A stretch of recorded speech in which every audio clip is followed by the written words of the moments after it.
नेपालीहरूको महान चाड दशैं सुरु भएको आज चौथो दिन। त्यसैले सर्वप्रथम समस्त कान्तिपुर एफएम सुन्दै गर्नुभएका श्रोताहरूमा बडा दशैं 2075 सालको हार्दिक तथा मङ्गलमय शुभकामना।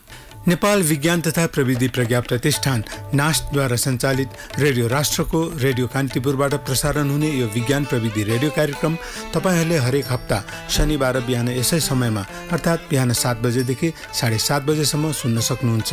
र यो कार्यक्रम सुन्दै गर्नुहुने सम्पूर्ण श्रोताहरूमा म प्रियदर्शनको न्यानो नमस्कार। श्रोताहरू, हरेक हप्ताको शनिबार चाहिँ आज पनि हामी 3वटा स्तम्भहरूको साथमा उपस्थित भइसकेका छौँ, जसअनुसार क्रमैसँग जानकारीहरू, विज्ञान र वैज्ञानिकका कुरा र अन्त्यमा तपाईँहरूले नै पठाउनुभएका प्रश्नहरूको उत्तर दिने स्तम्भ हुनेछ। तपाईँहरूका प्रश्न र हाम्रो उत्तर। र कार्यक्रम पनि सुरु गरौँ हाम्रो पहिलो स्तम्भ जानकारीहरूबाट। रातो चिज देख्ने बित्तिकै साँडे किन उत्तेजित हुन्छ? साँडे जुदाई स्पेन देशको राष्ट्रिय खेल हो भन्ने कुरा थाहा नहुने बिरलै होलान्। यो खेल स्पेनमा मात्र नभएर विश्वका अन्य केही देशहरूमा पनि लोकप्रिय छ। यस खेलमा खेलाडीले साँडेलाई एउटा रातो रुमाल देखाएर उत्तेजित पार्छ र साँडेमाथि जित हासिल गर्ने कोसिस गर्छ। अधिकांश मानिसहरूलाई भ्रम केमा हुन्छ भने खेलाडीले देखाएको उक्त रातो कपडाको कारण साँडे उत्तेजित हुन्छ। यो बिल्कुलै गलत धारणा हो। साँडेको आँखामा रङ छुट्याउने क्षमता नै हुँदैन। हामीले जस्तै विभिन्न रङहरू साँडेले देख्न सक्दैन। साँडेले त सबै चिजहरूलाई या त कालो या त सेतो मात्र देख्छ। तर साँडे जुदाई खेल्ने खेलाडीले देखाएको रातो कपडा देखेर साँडे उत्तेजित किन हुन्छ त? सत्य के हो भने खेलाडीले बोकेको उक्त कपडा रातो भएर होइन कि कपडाको चालको कारण साँडे उत्तेजित हुने हो। त्यसैले खेलाडीले जुन रङको कपडा हल्लाए पनि साँडे उत्तेजित हुन्छ। साँडे जुदाई खेलमा अर्को पनि रहस्य छ। उक्त खेलमा खेल सुरु हुनुभन्दा अगाडि नै साँडेलाई छुरा प्रहारबाट घाउ बनाइसकिएको हुन्छ। फलस्वरूप साँडे अझ बढी उत्तेजित हुन्छ। सो खेलमा रातो कपडा नै किन प्रयोग गरिन्छ भन्ने प्रश्नको जवाफ यही रहस्यले दिन्छ। सामान्य घाइते बनाइएको साँडेको रगत नदेखियोस् भन्नका लागि यो खेलमा रातो कपडाको प्रयोग गरिन्छ। रिमोट कन्ट्रोलरले कसरी काम गर्छ? टेलिभिजन, भिडियो डेक लगायत थुप्रै आधुनिक जमानाका इलेक्ट्रोनिक उपकरणहरू सञ्चालन तथा नियन्त्रण गर्न रिमोट कन्ट्रोलरको प्रयोग गरिन्छ। आजभोलि त इलेक्ट्रिक फ्यान, एयर कन्डिसनर, ढोका खोल्ने बन्द गर्ने मेसिन लगायत थुप्रै उपकरणहरू रिमोट कन्ट्रोलरबाटै चलाउने र नियन्त्रण गर्ने चलन आइसकेको छ। तार जोडिएको हुँदैन, तर बिना तार नै टाढाको यन्त्रलाई स्विच दबाएकै भरमा चलाउने काम रिमोट कन्ट्रोलरबाट सम्भव भइरहेको हुन्छ। साँच्चै अचम्मको यो उपकरणले काम कसरी गर्दछ त? अधिकांश रिमोट कन्ट्रोलरहरूमा कम फ्रिक्वेन्सी भएका प्रकाशका तरङ्गहरू प्रयोग गरिएका हुन्छन्। सन् 1980 को दशकबाट रिमोट कन्ट्रोलरमा इन्फ्रारेड तरङ्गको प्रयोग गर्न थालियो र अहिले अधिकांश रिमोट कन्ट्रोलरहरू इन्फ्रारेडबाटै चल्छन्। इन्फ्रारेड तरङ्गको फ्रिक्वेन्सी अत्यन्तै थोरै हुने भएकोले यो प्रकाशलाई हाम्रो आँखाले देख्न सकिन्न। रिमोट कन्ट्रोलरको कुनै बटन थिच्दा त्यसभित्र जडान गरिएको सूक्ष्म कम्प्युटरले रिमोट कन्ट्रोलरको अगाडिपट्टि राखिएको प्रकाशको तरङ्ग निकाल्ने यन्त्र डायोडलाई इन्फ्रारेड प्रकाश छाड्न निर्देशन दिन्छ। यसरी छोडिएको इन्फ्रारेड तरङ्गलाई टिभी वा डिभिडीमा रहेको प्रकाश संवेदनशील क्षेत्र अर्थात् सेन्सरले ग्रहण गर्छ र निर्देशन अनुसारको कार्य सम्पन्न गर्छ। सो सेन्सरले रिमोट कन्ट्रोलरबाट कस्तो सङ्केत पाउँछ भन्ने कुरो रिमोट कन्ट्रोलरमा कुन बटन थिचियो भन्नेमा निर्भर हुन्छ।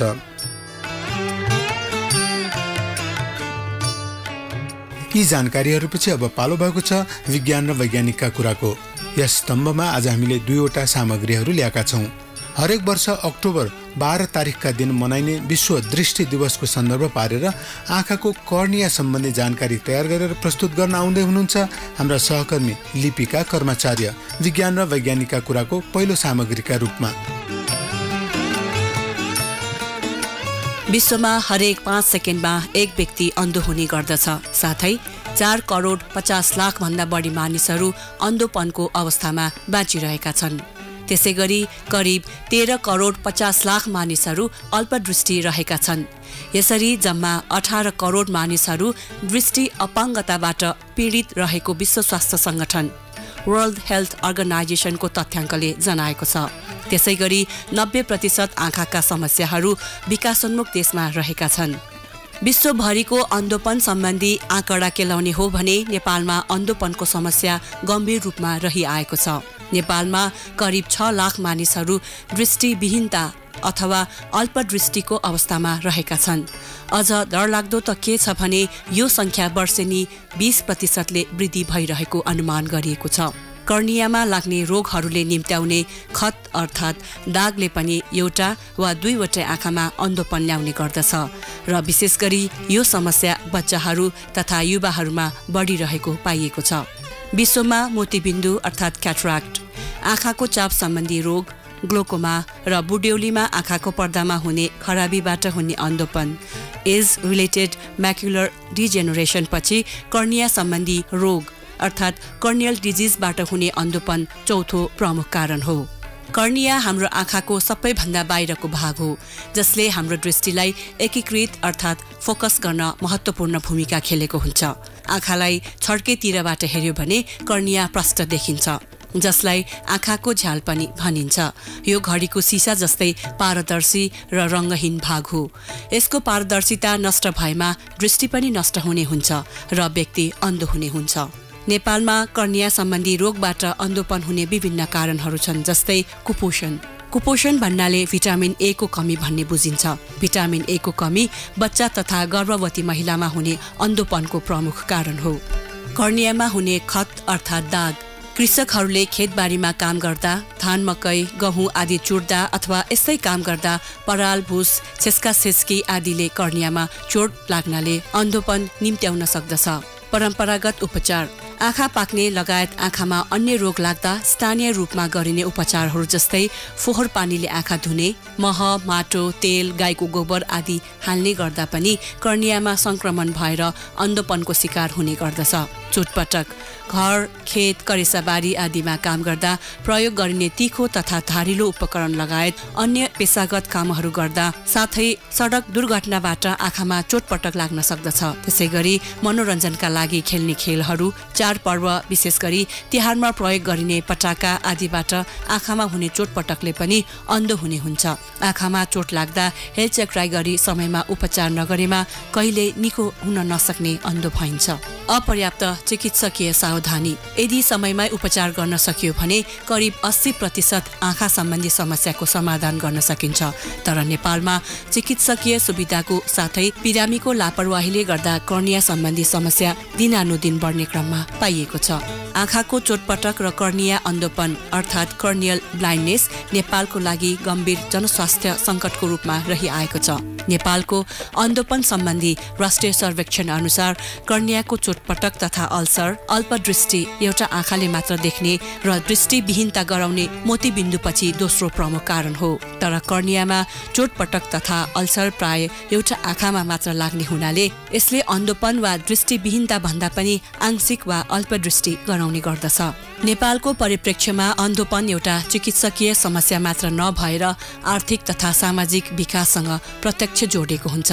परिवारको एक सदस्यमा अन्धोपन वा आँखाको समस्या देखेमा अन्य सदस्यहरूले निरन्तर रूपमा हेरविचार गर्नुपर्ने हुन्छ, जसले गर्दा पुरै परिवारमा नैराश्यता ल्याउने र अन्ततः परिवारको आर्थिक तथा सामाजिक अवस्थामा नै धक्का पुग्ने हुन्छ।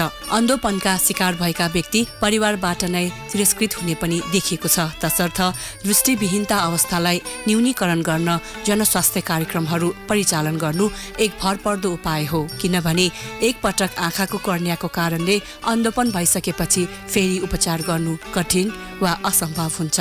त्यसैले बिरामीको कर्नियामा खराबी आइ अन्धोपन भएको छ भने अर्को स्वस्थ कर्निया प्रत्यारोपण अर्थात् कर्नियल ट्रान्सप्लान्ट गर्नुपर्ने हुन्छ।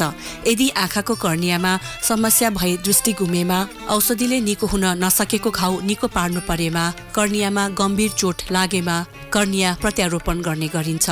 कर्निया प्रत्यारोपण भन्नाले सम्पूर्ण आँखा नै झिकिन्छ भन्ने धारणा रहेको छ, तर त्यो एउटा भ्रम मात्र हो। यो सम्पूर्ण आँखाको प्रत्यारोपण नभएर आँखाको सबैभन्दा अगाडिको भागमा रहेको पातलो झिल्ली अर्थात् कर्नियाको प्रत्यारोपण मात्र हो। आँखाको दान गर्न नाम लेखाएको व्यक्तिले मृत्यु पश्चात 4 देखि 6 घण्टाभित्रै उसको कर्निया निकालिन्छ। त्यसपछि त्यसको सम्पूर्ण जाँच गरेपछि यदि कर्निया स्वस्थ छ भने उक्त कर्निया आवश्यक पर्ने व्यक्तिको आँखामा प्रत्यारोपण गरिन्छ। तर अज्ञात कारणले भएको मृत्यु, रेबिज, हेपाटाइटिस बी र HIV/AIDS भएकाहरूले कर्निया अरूलाई दिन नमिल्ने अवस्थाहरू हुन्। मोतीबिन्दु भएको र मोतीबिन्दुको अपरेसन गरेका व्यक्ति, चस्मा लगाउने व्यक्ति, मधुमेह, उच्च रक्तचाप, दम, टिभी, दुर्घटनामा मृत्यु भएका व्यक्ति सबैले कर्निया दिन सक्छन्। हाम्रो देशमा त्रिभुवन विश्वविद्यालय अन्तर्गत BP कोइराला लायन्स नेत्र अध्ययन केन्द्र, शिक्षण अस्पताल महाराजगञ्जका साथै तिलगङ्गा आँखा अस्पताल लगायत अन्य संस्थाहरूमा पनि कर्निया सम्बन्धी अन्धोपन हटाउन कर्निया प्रत्यारोपण सेवा सुरु भइसकेको छ। नेपालमा वर्षेनी 8000 वटा आँखाको नानीको आवश्यकता भए तापनि लगभग 400 वटा मात्र उपलब्ध हुन सकेको देखिन्छ। दृष्टि एउटा अनमोल उपहार हो, त्यसैले बेरङ जीवनमा पनि इन्द्रेणीका रङहरू हेर्ने अवसर प्रदान गरौं। त्यसैकारण मरण उपरान्त नष्ट भइजाने आँखाले कुनै दृष्टिविहीनको जीवनमा ज्योति छर्न सक्ने हुनाले हामीले पनि आँखा दान गर्ने हो कि? हरेक वर्ष अक्टोबर 10 तारिकका दिन मनाइने विश्व मानसिक स्वास्थ्य दिवसको सन्दर्भ पारेर डिप्रेसन सम्बन्धी जानकारी तयार गरेर प्रस्तुत गर्न आउँदै हुनुहुन्छ हाम्रा अर्का सहकर्मी मञ्चिता अर्याल भट्टराई, विज्ञान र वैज्ञानिकका कुराको दोस्रो सामग्रीका रूपमा। विश्व स्वास्थ्य संगठन WHO का अनुसार स्वास्थ्य भनेको रोग तथा दुर्बलताबाट मुक्त हुनु मात्र नभई शारीरिक, मानसिक तथा सामाजिक रूपमा पूर्ण तन्दुरुस्त रहेको अवस्था हो। यस परिभाषाले स्वास्थ्यलाई शारीरिक क्षेत्रमा मात्र सीमित नराखी सामाजिक तथा मानसिक क्षेत्रमा समेत ध्यान दिएको छ। मानसिक स्वास्थ्यले कुनै पनि व्यक्तिको चेतना, तर्क, क्षमता, विचार, बुद्धि, सम्झना, सामाजिक व्यवहार, बोलाइ, सामाजिक क्रियाकलाप जस्ता विषयहरू समेट्दछ। यस्ता मनोवैज्ञानिक तथा व्यवहारिक चिन्ह तथा लक्षणहरू विकृत अवस्थामा देखा पर्नुलाई मानसिक रोग भनिन्छ। यसलाई विशेष गरी मस्तिष्कको संरचना र कार्यमा आउने विकृति भन्ने बुझिन्छ। मानिसको भौतिक शरीर जस्तै मानिसको मन पनि जैविक, मनोवैज्ञानिक, सामाजिक कारणहरूले विकारग्रस्त भई मानसिक रोग लाग्न पुग्दछ। विश्वमा प्रत्येक 4 जना व्यक्तिमा 1 जना कुनै न कुनै मानसिक समस्याले पीडित रहेको तथ्याङ्क छ। नेपालमा पनि 10 देखि 30% मानिसमा मानसिक रोग रहेको तथ्याङ्क छ। यस्ता मानसिक रोगहरू सामान्यदेखि लिएर कडा खालको जस्तै सिजोफ्रेनिया, पागलपन पनि हुन सक्दछन्। यस्तै मानसिक रोगहरूमध्ये सबैभन्दा बढी देखिएको रोग हो डिप्रेसन। डिप्रेसनलाई मनोदशा विकृति, मुड डिसअर्डर भन्ने गरिन्छ। डिप्रेसन हुनुको कारणहरूमा दिमागी रसायनहरूमा गडबडी, सामाजिक तथा मनोवैज्ञानिक कारण तथा वंशानुगत कारणहरू पर्दछन्। कहिलेकाहीँ कुनै किसिमको चिन्ता, पीर, तनाव नभएका व्यक्तिहरूमा समेत बिना कारण पनि डिप्रेसन देखा पर्न सक्दछ। डिप्रेसनलाई सामान्य, मध्यम र कडा खाले गरी 3 प्रकारमा विभाजन गरिएको छ। सामान्य डिप्रेसनका बिरामीहरूले आफ्नो नियमित दैनिक कामहरू गर्न सकिरहेका हुन्छन् भने कडा खालको डिप्रेसनमा रोगी आफ्नो दैनिक कामहरू गर्न समेत असमर्थ हुन्छ र यस्तो मानिसमा बारम्बार आत्महत्याको सोच आउनाले मानिस आत्महत्याको शिकार हुन पुग्दछ। डिप्रेसनका शारीरिक तथा मानसिक लक्षणहरूमा उदासीपन, शरीर गल्ने, छिटो थकाइ लाग्ने, नकारात्मक निराशावादी सोच, लगातार 2 हप्ताभन्दा बढी समयसम्म आइरहने, निन्द्रामा गडबडी, चिडचिडाहट आदि पर्दछन्। डिप्रेसन जुनसुकै उमेरका मानिसहरूमा देखा पर्न सक्दछ। पुरुषमा भन्दा पनि महिलाहरू डिप्रेसनबाट बढी पीडित देखिन्छन्। विगतका वर्षहरूमा डिप्रेसनले गर्दा काममा पूर्ण क्षमताको प्रयोग गर्न नसक्ने, घर झगडा, शङ्का गर्ने प्रवृत्ति तथा आत्महत्याका घटना डरलाग्दो रूपमा बढिरहेको देखिन्छ। कतिपय अवस्थामा डिप्रेसन आफैले पत्ता लगाउन सकिँदैन, तसर्थ आफूलाई डिप्रेसन लागेको शङ्का लागेमा मनोचिकित्सकसँग परामर्श गर्नु जरुरी हुन्छ। डिप्रेसनको उपचार 2 वटा तरिकाबाट गरिन्छ, औषधि तथा परामर्शबाट। डिप्रेसनको औषधिले काम गर्न कम्तीमा 2 देखि 3 हप्ता लाग्न सक्दछ। डिप्रेसन रोग लाग्नबाट बस्ने उपायहरूमा व्यायाम, योग, ध्यान, खुलेर कुरा गर्ने बानीको विकास, सकारात्मक सोच आदि पर्दछन्।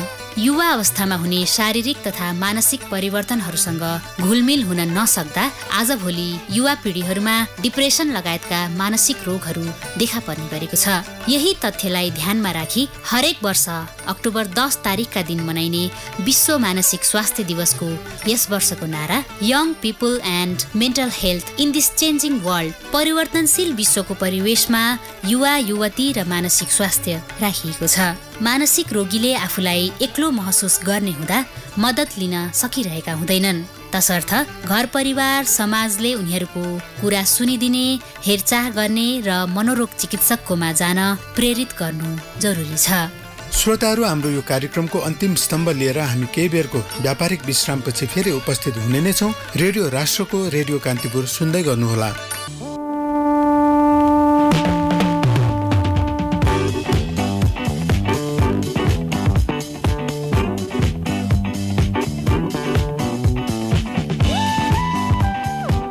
यो कमर्सियल ब्रेकपछि कार्यक्रममा अबको पालो छ हाम्रो लास्ट सेगमेन्टको, अर्थात् तपाईँहरूले नै पठाउनुभएका प्रश्नहरूको उत्तर दिने सेगमेन्ट, तपाईँहरूका प्रश्न र हाम्रो उत्तर।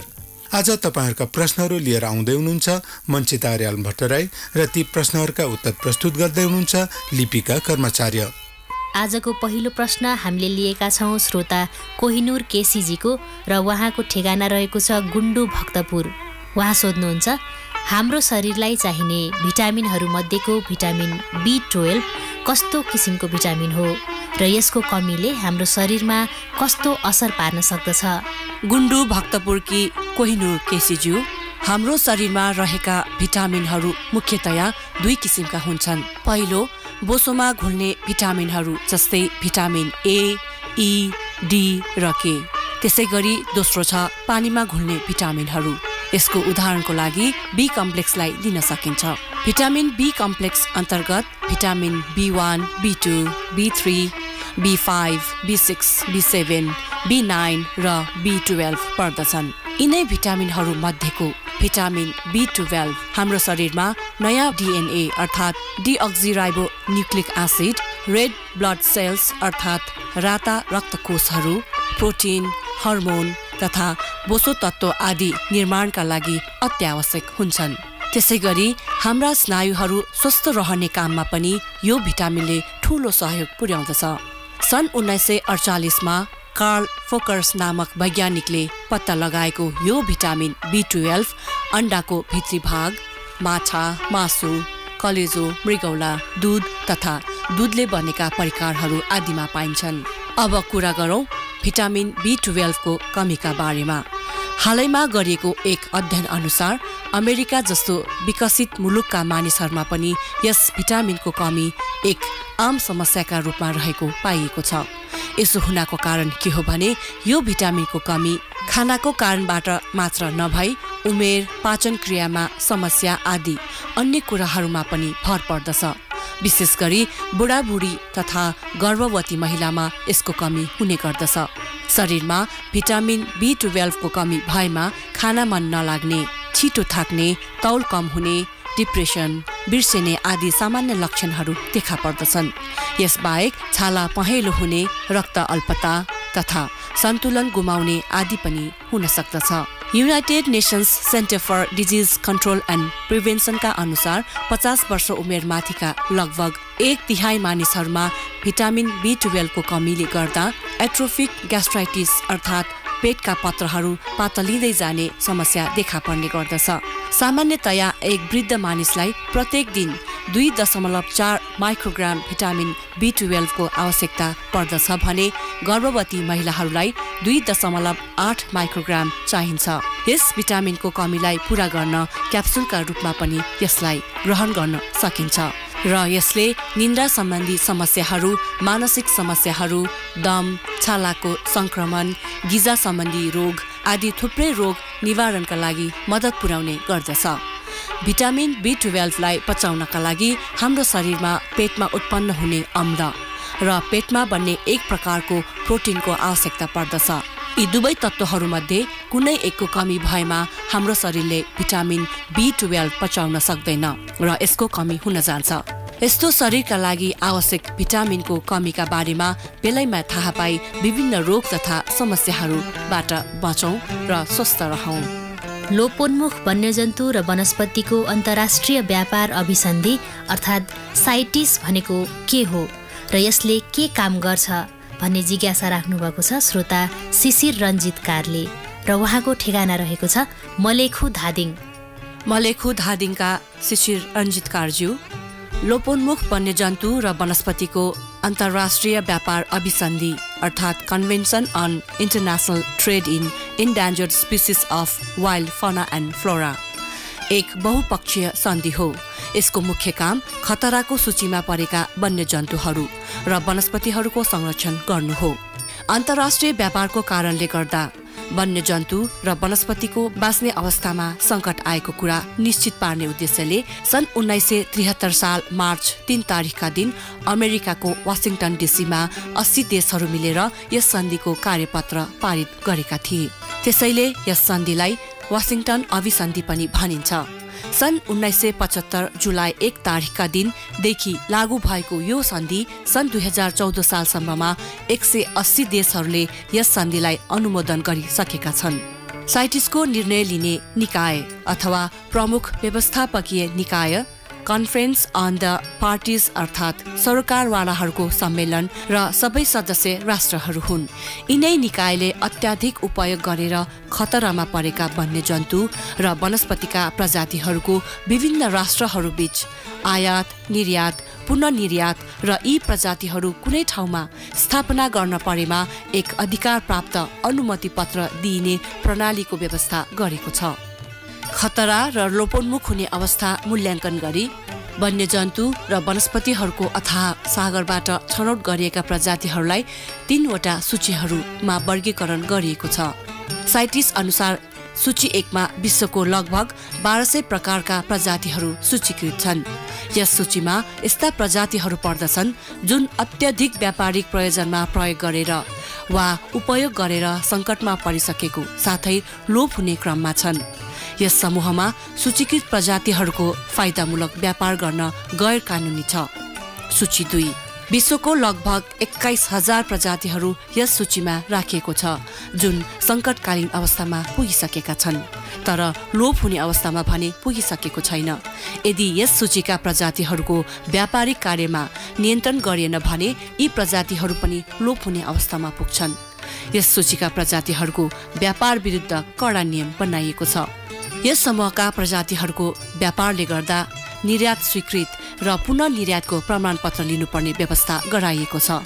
यस प्रजातिहरूलाई आयात गर्ने स्वीकृति भने हरेक देशको ऐन कानून अनुसार फरक पर्ने गर्दछ। वर्षेनी सूची 2 का प्रजातिहरू 100औंदेखि हजारौं संख्यामा व्यापार हुने बताइएको छ।